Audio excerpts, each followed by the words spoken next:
Hello students, welcome in सहज शिक्षण. तर स्टुडंट्स, आज आपण इयत्ता 9वी विषय आहे कुमार भारती म्हणजेच मराठी. तर यामध्ये 12वीची कविता आहे महाराष्ट्रावरून टाक ओवाळून काया.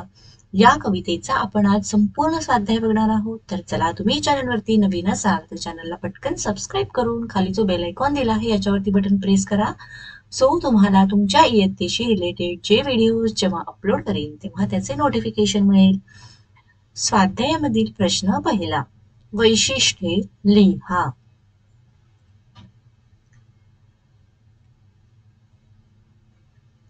आणि त्यातील महाराष्ट्राची सांस्कृतिक वैशिष्ट्ये. उत्तर बघा. यशाची ज्योत पाजळत ठेवणारे मंदिर, सोन्याची धरती खाली निवर निळे आकाश, महारथींनी भूषवलेली किल्ले जिचे पोवाडे गातात, आणि अरबी समुद्र जिचे चरण धुतो. तर अशी आहेत महाराष्ट्राची ही सांस्कृतिक वैशिष्ट्ये ही या कवितेमध्ये दिलेली. पुढचा प्रश्न, त्यातील आ, कवितेत आलेली महाराष्ट्र भूमीतील व्यक्ती वैशिष्ट्ये. आणि उत्तर बघा. धैर्यवंत शासनकर्ते वीर, श्रम करणारे शेतकरी, संत व शाहीर, आणि धुरंधर श्री छत्रपती शिवराय.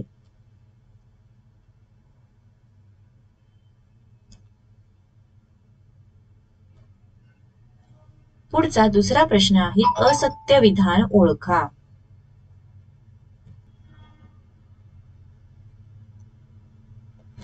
यामध्ये 4 विधानं दिलेली आहेत. तर या चारही विधानांमधील असत्य हे विधान कोणतं आपल्यास ओळखायचं आहे. पहिलं विधान दिलं आहे धुरंधर शिवरायांना स्मरावे. दुसरं दिलेलं आहे असत्यास्तव शिंग फुंकावे. तिसरं दिलेलं आहे स्वातंत्र्याची आण घ्यावी. आणि चौथं आहे जन्मभूमीचे उपकार फेडावे. तर यामध्ये जे चुकीचे विधान आहे किंवा असत्य विधान आहे ते आहे दुसरं असत्यास्तव शिंग फुकावे. सो आपण उत्तरामध्ये असत्यास्तव शिंग फुकावे हे विधान लिहिले. विद्यार्थ्यांनो, व्हिडिओ आवडत असेल तर व्हिडिओला पटकन लाईक करा. चॅनलला तुम्ही अजूनही जर सबस्क्राईब केलं नसेल तर चॅनललाही सबस्क्राईब करून घ्या. प्रश्न तिसरा, कवितेतून व्यक्त झालेली महाराष्ट्राबद्दलची कृतज्ञता हा विचार स्पष्ट करा.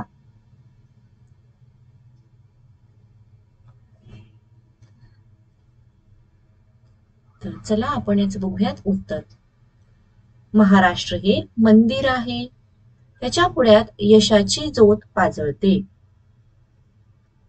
महाराष्ट्राची धरती सोने पिकवणारी आहे, निवर निळ्या आकाशाची छाया आहे. गड किल्ले महाराष्ट्र भूमीचे पोवाडे गातात. रती महारथींनी तिला भूषवले आहे. अरबी समुद्र जिच्या चरणांशी लीन आहे. महाराष्ट्र हा धैर्यवंत शासनकर्त्यांचा, साधू संतांचा, शाहिरांचा, कष्टकरी शेतकऱ्यांचा, त्यागाच्या सामर्थ्याचा व धुरंधर शिवरायांचा आहे. या प्रिय महाराष्ट्रासाठी छातीवर घाव झेलायला व त्यावर जान कुर्बान करायला मी तयार आहे. अशा प्रकारे कवितेतून महाराष्ट्राबद्दलची कृतज्ञता व्यक्त झाली आहे.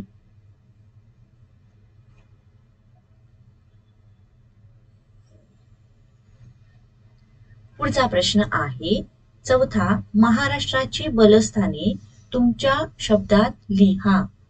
ओके, तर चला बघू याचं उत्तर.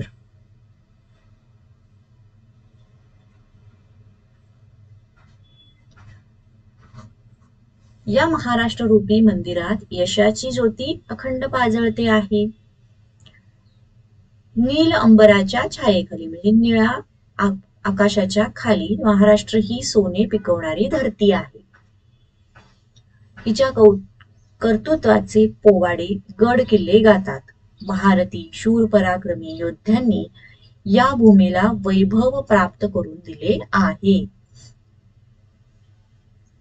ही भूमी धैर्यवान शासनकर्त्याची, कष्टकऱ्यांची, संत महंत व शाहिरांची आहे.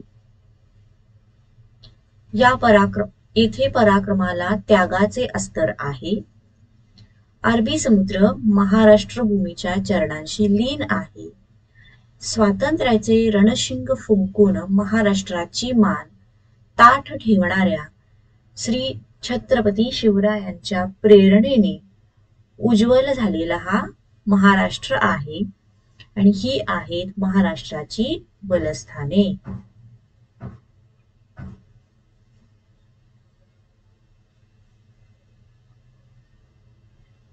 प्रश्न 5वा आहे काव्य सौंदर्य.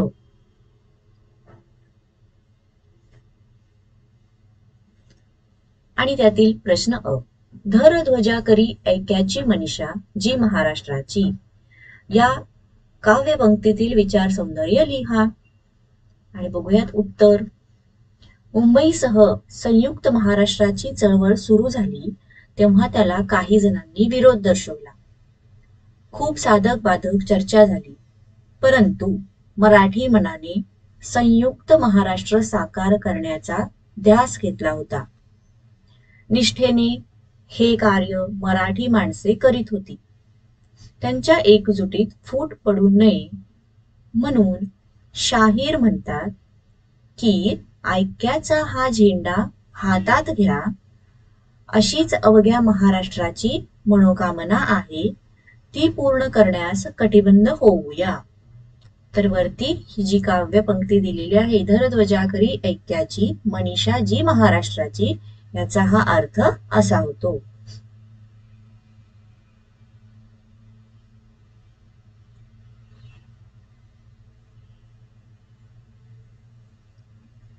पुढे प्रश्न आ. कवितेतून व्यक्त होणाऱ्या रसाचे तुमच्या शब्दात सोदाहरण वर्णन करा. विद्यार्थ्यांनो उत्तर बघा. या कवितेत जागोजागी वीर रसाची प्रचिती येते.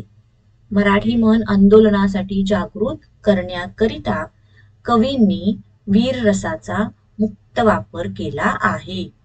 कंबर बांधून ऊट घाव झेलाया, महाराष्ट्रावरून टाक ओवाळून काया, या पहिल्या 2 ओळीत शाहिरांनी मर्द मराठी मनाला प्राणार्पणाचे व मर्दुमकीचे आवाहन केले आहे.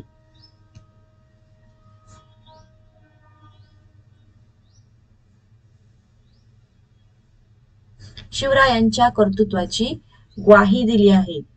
करी कंकण बांधून साचे, सत्यास्तव शिंग फुंकाया, पर्वत उलटून यज्ञाचे, धरध्वज करी ऐक्याची, पाऊले टाक हिमतीची, घे आण स्वातंत्र्याची, अशा प्रकारच्या ओळींमधून ओज गुण ओतप्रोत भरला आहे. मराठी मन पेटून उठेल अशा प्रकारे ही कविता वीर रसाने ओतप्रोत भरली आहे.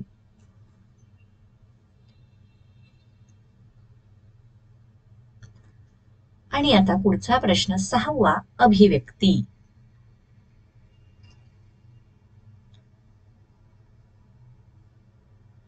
यामध्ये प्रश्न अ. तुम्हाला जाणवलेल्या महाराष्ट्रातील अभिमानास्पद बाबींचे वर्णन करा. तर याचं उत्तर कसं द्यायचं आहे बघा. महाराष्ट्र हा दऱ्याखोऱ्यांचा प्रदेश आहे. ऍक्च्युली अभिव्यक्ती हा जो प्रश्न आहे हा तुम्ही स्वतः लिहायचा आहे, पण तुमच्या रेफरन्ससाठी याचं उत्तर कसं द्यायचं आहे, कसं लिहावं लागेल हे यासाठी मी तुम्हाला इथे दाखवते आहे. महाराष्ट्र हा दऱ्याखोऱ्यांचा प्रदेश आहे. संतांच्या शिकवणीने पावन झालेली महाराष्ट्र भूमी आहे. इथे पराक्रमाची व त्यागाची गाथा लिहिली गेली. नर्मदा, गोदावरी, कृष्णा, भीमा, वैनगंगा इत्यादी नद्यांनी सुपीक केलेली महाराष्ट्राची भूमी आहे. येथे शौर्य व वैराग्य ही हातात हात घालून नांदतात. विद्येचा उगम व प्रसार महाराष्ट्रातून आरंभिला आहे.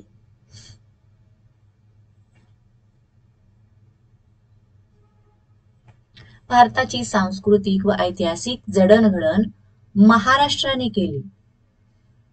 महात्मा गांधी, लोकमान्य टिळक, महात्मा फुले, बाबासाहेब आंबेडकर या थोर विभूतींनी महाराष्ट्राचे वैचारिक वैभव व सामाजिक समता जोपासली.